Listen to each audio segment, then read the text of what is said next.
Si Moan ay nakakubo sa gilid upang protektahan ang kanyang sarili, ngunit naapektuhan pa rin siya, umuubo ng dugo at umiiyak, Demon Lord, Your Highness.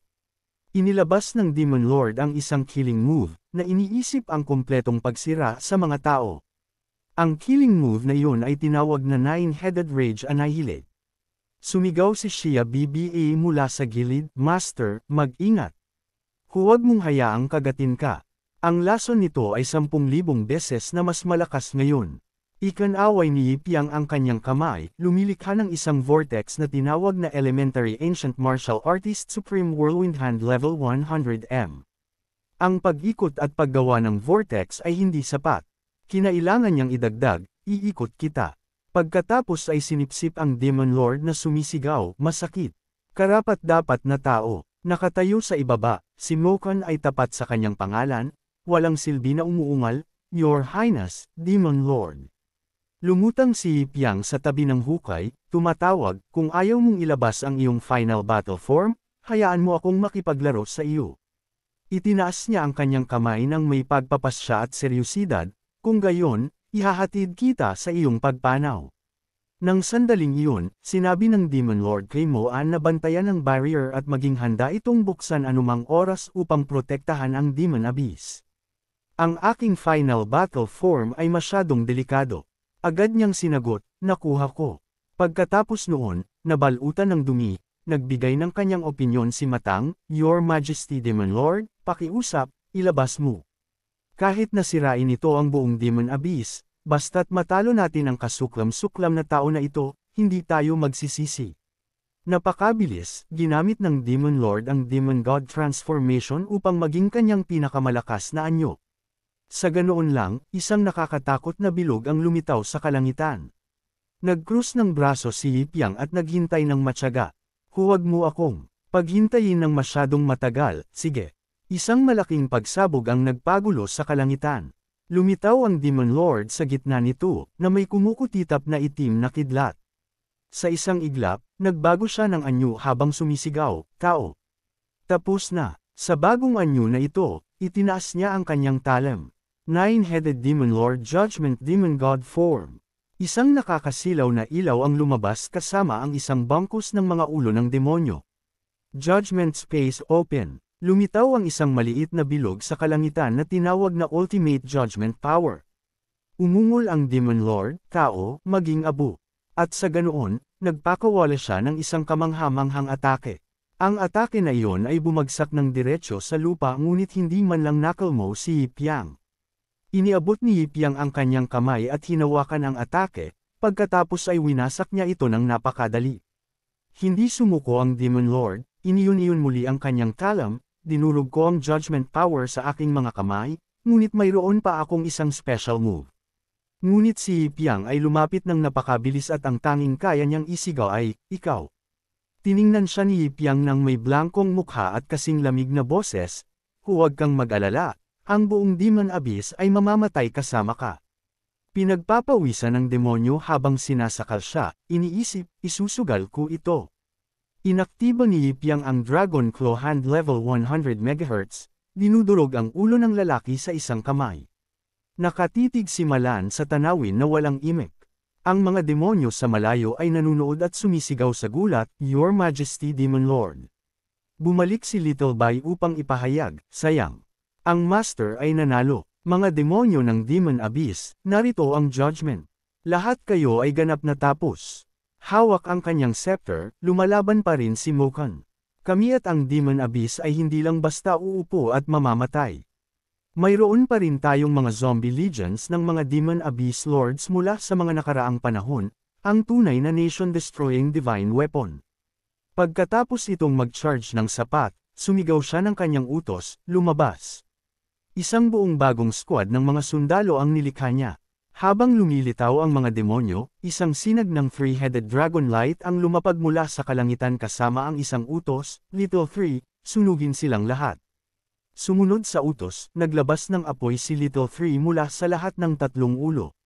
Si Crippled and Chatty Matan ang unang nakatanggap ng matinding tama, pagkatapos ay ang mga bagong tawag na demonyo ay inihaw. Si Sis sa itaas sa kalangitan, di mabilang na mga demonyo ang lumitaw. Sila ang Demon Abyss Archer Legion. Lumitaw si Little Two sa harap ni Yipyang at sinabing, Master. Sumagot si Yipyang, iiwan ko sa iyo ang panig na ito. Nakatayo mismo sa gitna ng kumpol ng demonyo, ibinuko ni Shia Air ang kanyang mga braso ng malawak at inaktibo ang Quantum Unmanned Mercy, naglalabas ng nakakatakot na baha ng mga missiles. Nakatayo sa gilid, nakakrus ang mga braso at nagmamasid, nagkomento si Xiao Bai, napakakawili-wili. Gusto ko ring maglaro. Nagsimulang sumabog ang mga missiles mula kay Shia Air na parang baliw, at bago mo pa malaman, ang Demon Palace ay sumabog.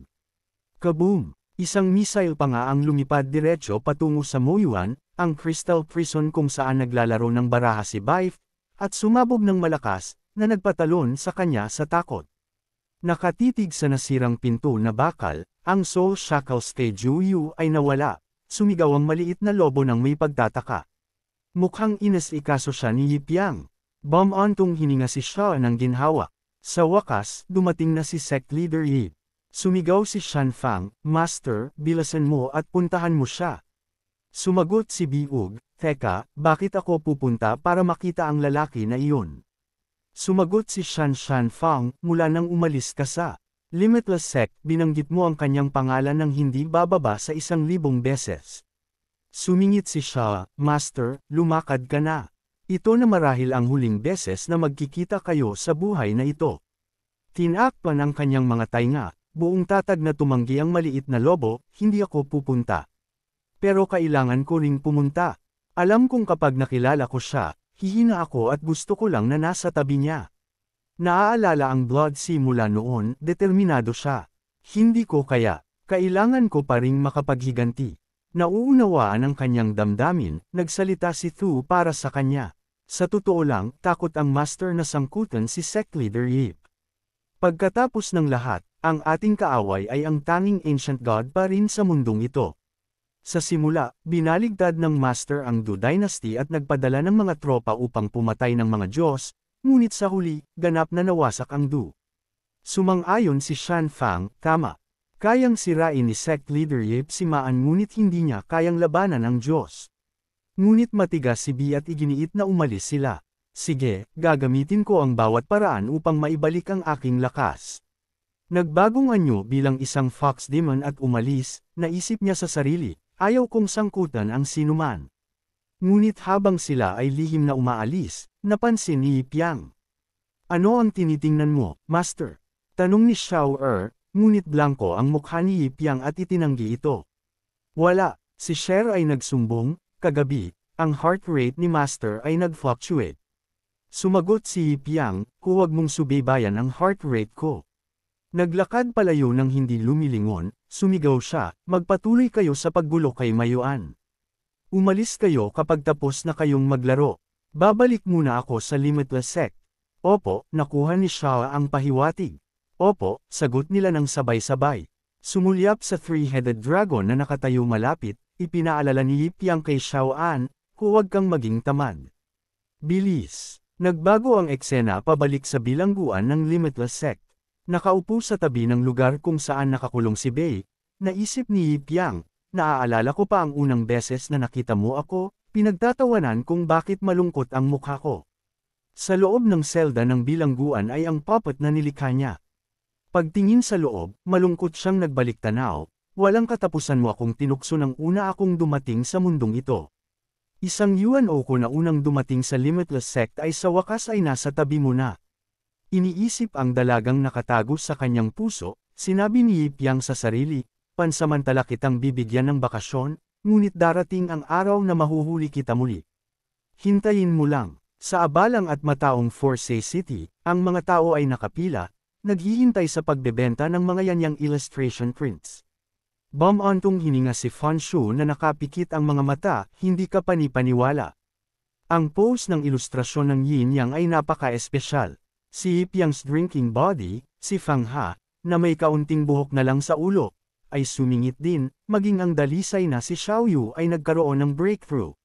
Sayang, pumunta si Sect Leader Yip sa sect competition. Napakalas. Biglang lumitaw ang otaku girl na si Ziyang Xiaoyi na sinamahan ng isang sumisigaw, ito si Immortal Ziyang. Ang #1 dancer ng kontinente. Hindi ka panipaniwala, nagbabasa rin siya ng mga libro ng Yan Yang. Inihayag ni Jiang Shaoyi, naatas ako ng publishing house bilang ambassador for Yan Yang. Pakiusap, tandaan na suportahan ang Yan Yang. Sa ibaba, masiglang nagsigawan ang lahat, suportahan ang Yan Yang. Gusto rin namin si Immortal Jiang. Suportahan ang Yan Yang.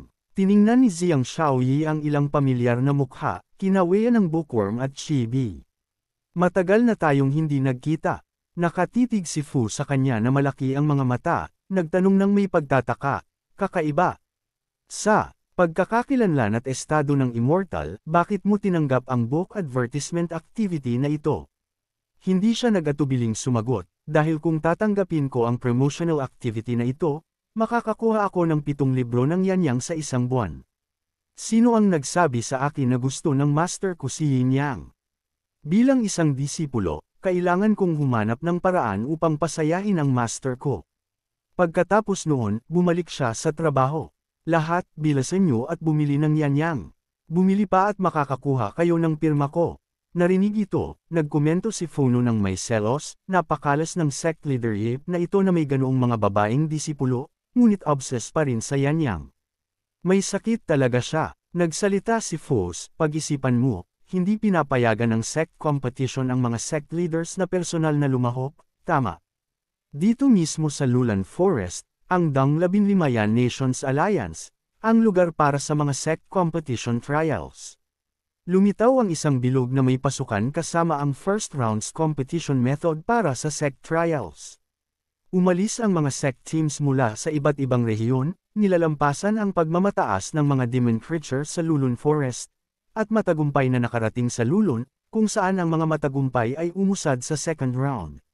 Dahil hindi maaaring lumahok ang sect leader sa kompetisyon, ginamit ni Yip Yang ang isang random na alias upang makisama sa isa pang team, kaya't siya ay nakayuko habang nag-iiho ng pagkain.